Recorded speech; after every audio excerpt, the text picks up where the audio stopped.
अस्सलाम वालेकुम, welcome back to my channel. आज मैं आपके साथ 10 साल की बच्ची के लेयर्स फ्रॉक के बहुत ही खूबसूरत डिज़ाइन की कटिंग और स्टिचिंग की video step by step share करूंगी। अगर आपको मेरी आज की ये वीडियो पसंद आए तो मेरी वीडियो को लाइक और चैनल को सब्सक्राइब लाजमी कीजिएगा। पिछली वीडियो में मैंने 7 साल की बच्ची का ये बहुत ही खूबसूरत सांवरेला फ्रॉक बनाया है, तो आप ये फ्रॉक भी ज़रूर ट्राई कीजिएगा अपनी बच्चियों के लिए। चलिए हम वीडियो स्टार्ट करते हैं। सबसे पहले मैंने 3.5 मीटर कपड़ा लिया है, जिसमें मैंने फ़्रॉक भी तैयार कर लिया था और ट्राउज़र भी बना लिया था। छोटी छोटी मैंने फैंसी लेस लिया, जो मैंने बाजू पे और नीचे घेर पे अटैच की है। पाइपिंग मैंने इसकी ली है। इसके साथ मैंने ये बहुत ही प्यारे से छोटे छोटे बटन्स लिए हैं फ्रॉक पे लगाने के लिए। अब मैंने कपड़े के 2 पीस कटिंग किए हैं। इनकी जो विड्थ है वो 13 इंच है। 12 इंच मेरा तीरा तैयार है, तो मैंने 1 इंच एक्स्ट्रा लिया है सिलाई का मार्जिन छोड़ते हुए।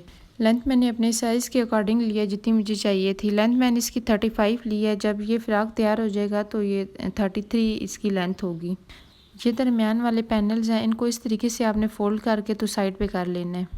अब मैंने मज़ीद कपड़े के 2 पीस कटिंग करके उनको इस तरीके से फ़ोल्ड किया है। ये पीस बाजू की हैं। इनकी जो विड्थ रखी है वो मैंने 8 इंच रखी है। 7 इंच तैयार है, तो फिर मैंने 8 इंच इसकी रखी है विड्थ। और जो लेंथ है वो 17 इंच है। मैंने अपनी साइज़ के अकॉर्डिंग लिया, आप अपनी साइज़ के अकॉर्डिंग इसकी लेंथ ले सकते हैं। अब मज़ीद मैंने 4 पीस कटिंग की हैं। जितनी मुझे चौड़ाई चाहिए थी फ़्रॉक की, उस लिहाज से मैंने इनकी चौड़ाई ली है।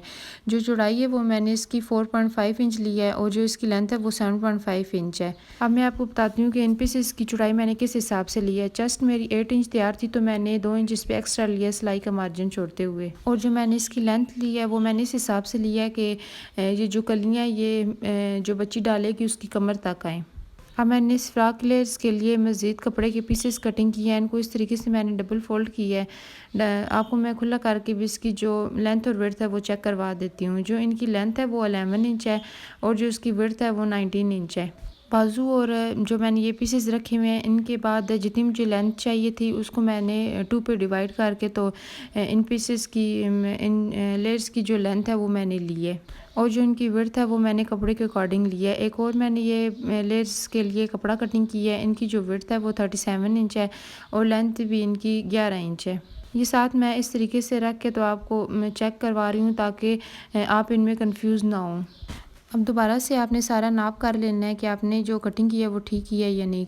ये देखें, क्रॉस बैक मुझे 6.5 इंच चाहिए थी, आर्म होल 7 इंच चाहिए था और अब चेस्ट का निशान लगाना है। चेस्ट इसकी 9 इंच है। चूँकि ये हेल्दी बच्चे है तो उसके साइज़ के मुताबिक मैंने इसकी लेंथ और विड्थ ली है और जो इसकी वेस्ट है वो 8.5 इंच है। दोनों निशानों को आपने इस तरीके से मिला लेना है ताकि जब आप सिलाई करें तो आपको आसानी हो जाए। बाजू चाहे आप इसी तरीके से आप इसकी फिटिंग कर लें या हल्की सी आप इसकी शेप दे लें, तो मैंने इसकी हल्की सी शेप दे दी है। जब आप कटिंग करेंगे तो ये ऊपर जो पीस हैं ये वाले, इन पे आपने कट लगा लेना है ताकि जब आप सिलाई करें तो आपको परेशानी ना हो, आप सही इसको सीधे तरीके से सिलाई कर लें। अब आपने बाजू को उठा के इस तरीके से खोलना है। खोल कर आगे मोरी वाली साइड पे आपने फोल्ड करके तो इसकी सिलाई लगा लेनी है। मैंने यहाँ पर सिंपल लेस लगाई है, तो इधर आप कोई भी डिज़ाइन बना सकते हैं बाजू का। मैंने दोनों बाजू जो हैं वो तैयार कर लिए हैं। अब आपने इस तरीके से इन पीसेस को उठाना है और इस तरीके से रख के तो उसके ऊपर सिलाई लगानी है। जो इन पीसेस की तिरछी साइड है वो आपने इस तरीके से रखनी है। रख के तो आपने ये चारों पीसेस रख के तो इन पर सिलाई लगा लेनी है। तो सिलाई मैंने लगा दी है।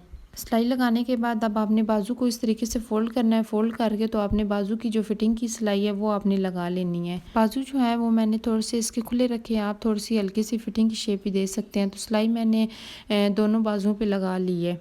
अब इनके साथ जो हमने नीचे लेयर्स कटिंग की हुई हैं वो अटैच करनी है। तो उसके लिए आपने इन लेयर्स को इस तरीके से खोलना है। खोल कर तो आपने इसकी चुनटे लगा लेनी है। चाहे तो आप हाथ से चुनटे डालें, चाहे तो आप जो मशीन की चुनटे होती हैं वो डालें। तो मैंने यहाँ हाथ की चुनटे डाली हैं क्योंकि उससे ज़्यादा सफाई होती है। तो मैंने यहाँ पर बिल्कुल बारीक बारीक छोटी छोटी चुनटे डाली हैं जितनी मुझे इनकी चौड़ाई चाहिए थी। तो दोनों लेयर्स पे मैंने इस तरीके से चुनटे डाली हैं। अब आपने इस तरीके से खोल कर इसके ऊपर रख कर तो यहाँ पर सिलाई लगा लेनी है। जो फर्स्ट लेयर है वो मैंने इसकी अटैच कर दिया। अब आपने सेकंड जो लेयर है वो अटैच करनी है। तो उसके लिए आपने सेकंड लेयर का कपड़ा इस तरीके से खोल कर तो इस पे भी आपने चुनटे डालनी है। इसकी जो चुनटों की जो विड्थ होगी वो आपने फर्स्ट लेयर की विड्थ के मुताबिक रखनी है। अब इनको आपस में जॉइंट करने के लिए मैंने ये जॉइंट लेस ली है। ये मैं आपको सिलाई करके इसकी दिखा देती हूँ कि किस तरीके से आपने ये जॉइंट लेस लगानी है।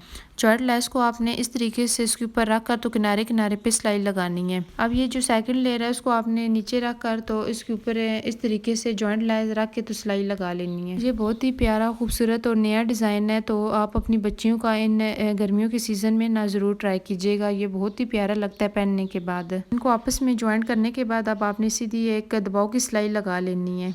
अब मैंने इन लेयर्स को ना आपस में अटैच कर दी है। अब ये जो दरमियान वाला पैनल है उस पे हमने गला बनाना है और उसको तैयार करना है। तो सबसे पहले आपने एक निशान 4 इंच पे लगाना है। निशान लगाने के बाद अब आपने कट लगा लेना है। कट लगाने के बाद इसको आपने इस तरीके से खोलना है। बुकरम के मैंने 2 पीसेस कटिंग की हैं। इनकी जो विड्थ है वो 2 इंच है और जो इनकी लेंथ है वो मैंने 9 इंच रखी है। इसके बाद आपने इन पीसेस को जो मैंने कट्स लगाए हुए हैं इस तरीके से आपने रखना है। रख के तो आपने इसके ऊपर प्रेस लगा लेनी है।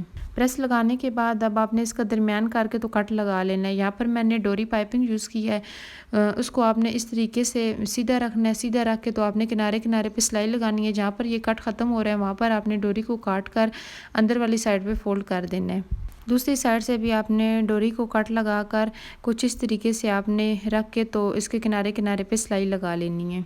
सिलाई लगाने के बाद अब आपने इसको पाइपिंग को अंदर वाली साइड पे फोल्ड करके उसके ऊपर प्रेस लगाकर तो इसको नीट कर लेना है। मैंने एक साइड का कट तैयार करके आपको बताया, दूसरा भी आपने इसी तरीके से करना होगा। अब आप इनको ज्वाइन करने के लिए मैंने ये कपड़ा लिया है, उसको इस तरीके से नीचे रखा है और इस कट को इसके ऊपर रख कर तो किनारे किनारे पे मैंने इसकी सिलाई लगा ली है।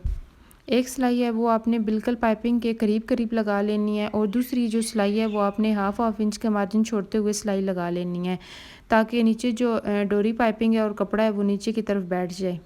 अब आपने इसके बाद इस तरीके से डोरी पाइपिंग को इस पैनल के साइड साइड पे भी इस तरीके से अटैच करना है। पाइपिंग दोनों साइड पे लगाने के बाद अब आपने इस तरीके से इसको फोल्ड करके तो ऊपर आपने प्रेस लगा लेनी है। मैंने दोनों कट्स तैयार कर लिए हैं। साइड पे पाइपिंग लगाकर तो इसको तैयार कर लिया है। अब नेक की जो विड्थ मैंने रखी है वो 2.5 इंच है और लेंथ वो 5.5 इंच है। नीचे जो कट है वो आपने अपने साइज़ के मुताबिक रखना है, जितना आपको कट चाहिए होगा, और 1 इंच पे आपने इस तरीके से निशान लगा लेना है। यहाँ पर जो गला है वो मैंने गुलाई में कटिंग की है, तो आपको जो पसंद आए, जो आपको इजी लगे वो आप इधर इसका गला तैयार कर सकते हैं। अपनी मर्ज़ी से कोई भी डिज़ाइन गले का बना सकते हैं। इस तरीके से आपने फोल्ड करके तो हल्का सा कट लगाना है। ये कट इसलिए लगाना है ताकि जब सिलाई करें तो गला जो है वो नीट बने, निकले नहीं कपड़ा इसमें से। अब आपने इसको किस कपड़े पे रख के तो प्रेस लगा लेनी है। साइडों पे आपने हाफ इंच कपड़ा छोड़ के अंदर वाली साइड पे फोल्ड करके तो सिलाई लगा लेनी है। अब ये जो पैनल का दरमियान है और गले का दरमियान है आपने रख के तो इसके किनारे किनारे पे सिलाई लगा लेनी है। अंदर से जो है कपड़ा वो कटिंग कर लेना है। हाफ इंच का मार्जिन छोड़कर कट्स लगा लेने हैं और गले को अंदर वाली साइड पे फोल्ड करके तो अपने ऊपर प्रेस कर लेनी है। अब मैंने गले पे लेस अटैच करनी है, तो उसके लिए मैंने गले के नीचे इस तरीके से लेस को अंदर वाली साइड पे रख के तो किनारे किनारे पे सिलाई लगा ली है। यहाँ पर मैंने गले पे लेस यूज़ की है, तो आप इधर पाइपिंग भी ऐड कर सकते हैं, डोरी पाइपिंग। ये लेस आपने पूरे गले पे इस तरीके से लगा लेनी है। अब इसको भी ज्वाइंट करने के लिए मैंने ये कपड़ा लिया है, उसको डबल फोल्ड करके तो मैंने इसको तैयार कर लिया है। तैयार करने के बाद नीचे इस तरीके से आपने रखना है और ऊपर बिल्कुल किनारे किनारे पे आपने सिलाई लगानी है, ताकि जो सिलाई है वो बिल्कुल नीट सी लगे। दोनों साइडों पे आपने इस तरीके से सिलाई लगा कर इनको ज्वाइंट कर लेना है। फ्रंट पैनल मैंने इस तरीके से ये सारा तैयार कर लिया है। अब मैंने बैक जो गला है वो इस तरीके से सिलाई किया। आप अपनी मर्ज़ी से कोई भी जो आप बैक नेक तैयार करते हैं वो आप कर लें। यहाँ पर मेरे से एक छोटी सी मिस्टेक हो गई थी। मैंने ये जो साइड पाइपिंग लगाई है ये मैंने अब लगानी थी, लेकिन ये मैंने पहले लगा ली थी, तो इस तरीके से यहाँ पर जो नीटनेस है वो ठीक तरीके से नहीं आई। आप जो साइड पे पाइपिंग है वो आप बाद में लगाइएगा। अब ये जो मैंने साइड वाला इसका फ़्राक का हिस्सा तैयार किया है वह उसको इस तरीके से मैंने रखा है। रख के तो इसका दरमियान आपने करके तो कट लगाना है। कट लगाने के बाद अब ये जो दरमियान वाला पैनल है उसको आपने इस तरीके से पहले खोल के रखना है। खोल कर तो आपने ये जो साइड वाला जो है बाजू पे आपने कट लगाया है उसको आपने इस तरीके से रख के तो ऊपर आपने सिलाई लगा लेनी है, बिल्कुल पाइपिंग के साथ साथ दोनों साइडों पे। पहले आपने एक साइड पे लगानी है, फिर आपने दूसरी साइड पे लगानी है। तो ये मैंने जो सिलाइयाँ हैं वो लगा ली हैं। अब साइडों पे जो कपड़ा है वो आपने कटिंग करके तो इस फ्राक की जो शेप है वो सही दे देनी है। और कटिंग करने के बाद अब आपने इसको अंदर वाली साइड पे फोल्ड करके सिलाई लगा कर तो इसके भी आपने गुलाई में लेस लगा लेनी है। यहाँ पर भी आप अपनी चॉइस है, आप पाइपिंग भी ऐड कर सकते हैं। तो ये हमारी फ्रॉक की फ़ाइनल लुक है। एक्स्ट्रा धागे वगैरह मैंने कटिंग कर दी है, इसको प्रेस करके मैंने नीट कर लिया, तैयार कर दी है। बहुत ही नीट और यूनिक सा डिज़ाइन है, तो आप इन गर्मियों में अपनी बच्चियों के लिए ये ज़रूर ट्राई कीजिएगा। उम्मीद है आपको मेरी ये वीडियो बहुत ज़्यादा पसंद आई होगी। अगर वीडियो पसंद आई तो वीडियो को लाइक और चैनल को सब्सक्राइब लाजमी कीजिएगा। अब मिलते हैं नेक्स्ट वीडियो में, तब तक के लिए अल्लाह हाफ़िज़। अपना बहुत ही ज़्यादा ख्याल रखिएगा।